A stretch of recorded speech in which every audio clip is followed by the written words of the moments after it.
Welcome back, everyone. Mr. Talbot here for you again. We're going to be finishing up our South and Southeast Asia video today. And remember, we're going to have our notes out, adding to them as we go forward here. So in our last video, we kind of looked at, kind of the different belief systems of the Hindus at the time.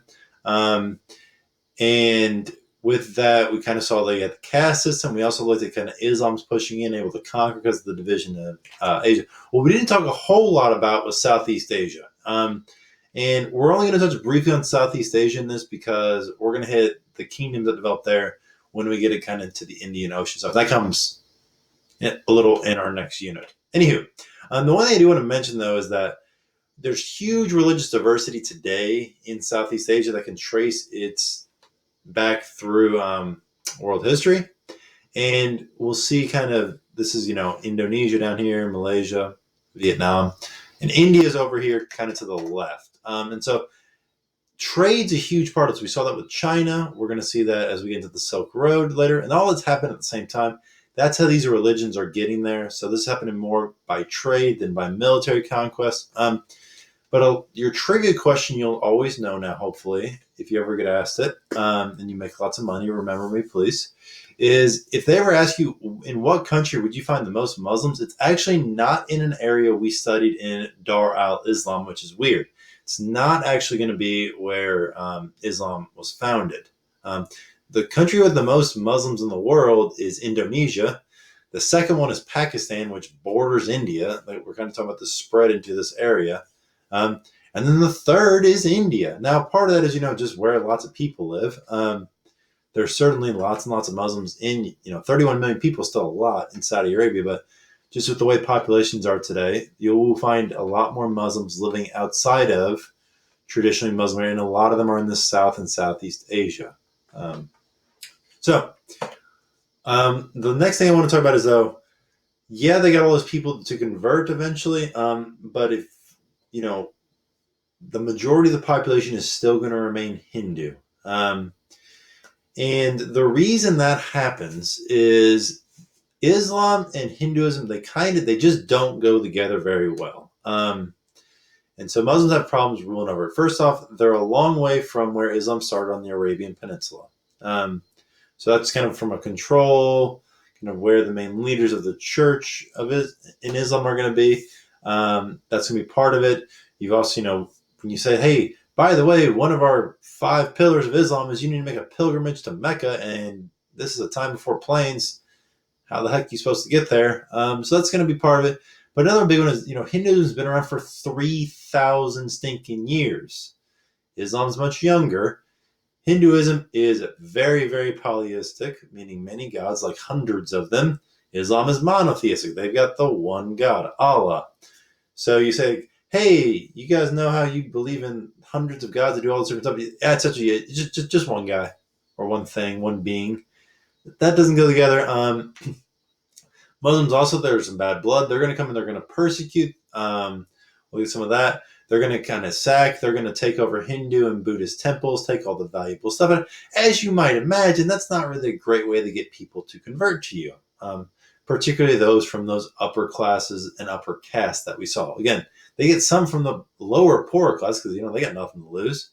They want the equality in Islam, but you're not going to see it from certainly not the priests or the rulers or anything like that. Now, once the Delhi Sultanate and other Muslim powers ruled parts of South Asia, if you weren't Muslim, you were forced to pay an additional tax. That's an example of the persecution. You're going to be given less rights in the Muslim-controlled areas of South Asia, which, again, it was pretty common. I mean, when the Hindus were in charge, if you weren't Hindu, you got less rights than others. And this is really common across the world, and that's all going to change eventually, well, for the most part, when the Mongols show up and kind of reset everything. But again, you got to be patient. We're going to get there eventually. Now, the Delhi Sultanate, they are in contact with the Chinese, but they're not able to emulate what the Chinese did, and they really needed to because there's a lot of people there. There's a lot of division. There's a lot of different clans. Again, we saw how divided it was. The Delhi Sultanate really needed that efficient, large bureaucracy China had if it was going to be successful. And it's just not. They have to end up relying on a lot of the old Hindu kind of rulers to help do things. And so while the Delhi doesn't exist, it's got those cracks are still there.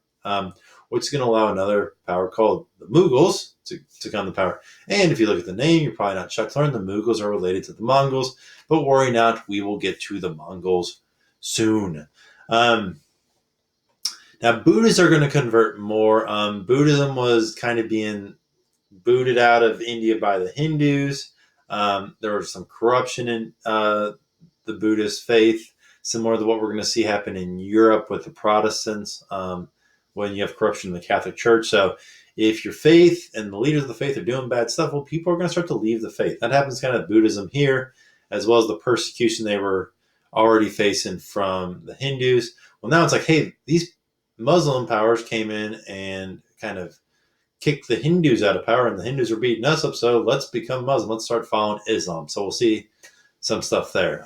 This quote off to the right here kind of gives you some idea of the perspective of how much persecution could go on from the Muslims to their Hindu subjects and at times Buddhist subjects. So you see, too free and shedding blood, punishing small grades and great. There's no respect.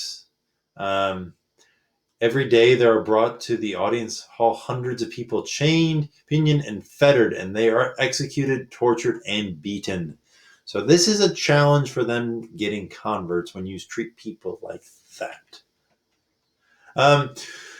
Looking again, we're back at how they developed power and maintaining it over time. So we're kind of getting into one of our next historical events, which is the innovation side and diversity that we're going to see in the region. South Asia and Southeast Asia are part of the Silk Road. They're also part of the Indian Ocean Trading Network, which we kind of see in this map. As a result, that's kind of how Islam eventually gets its start here. That's how Buddhism and Hinduism get exported from the area. But in addition to the religion, we're going to see some academic, sciencey sort of things that are combined. So we talked in the last topic about Dar al-Islam and all the stuff they were learning and how they're borrowing from different cultures. They borrowed from the Greeks. They're going to borrow from the Chinese. They're also going to borrow from India, and a lot of stuff that was learned in that golden age of India. So you see big improvements in math and science. If you are ever looking at, we don't use Roman numerals anymore. We use what are called Arabic numerals. Here's the weird thing. Arabic numerals aren't really Arabic. They came from India. It was just the Arabs that kind of took it and wrote it down and then spread it to Europe, which then becomes kind of Western civilization. As all this connections happen, we're seeing more and more trade, and that's going to lead to more and more cool stuff coming on. One of the big cool things that happens in India is architecture. So architecture is often kind of based, around religious sort of stuff, and, a polytheistic religion like Hinduism is big into imagery and stuff.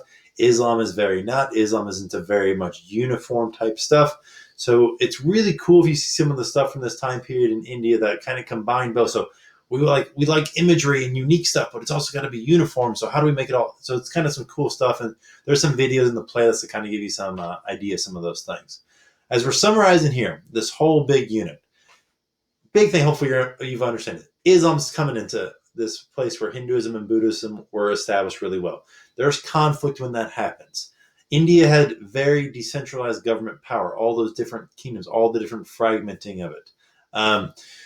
Conflict between all those different religions. And then also, because of where India is at, it's between China, it's between the Middle East and Dar al-Islam. It's kind of the pipeline to the rest of Europe and Africa. It's connected to the Indian Ocean trade of Southeast Asia. So where it's at, leads to all this stuff spreading. And as a result, we're going to see more and more interaction. That's really what we get into in our next unit. But we got a few other stops we got to make along the way in the Americas and Africa. Thanks, guys, for watching. Remember, summarize your notes, add to the notes that you've already got, write down any questions you might have for class discussion. Thanks, and we'll see you next time.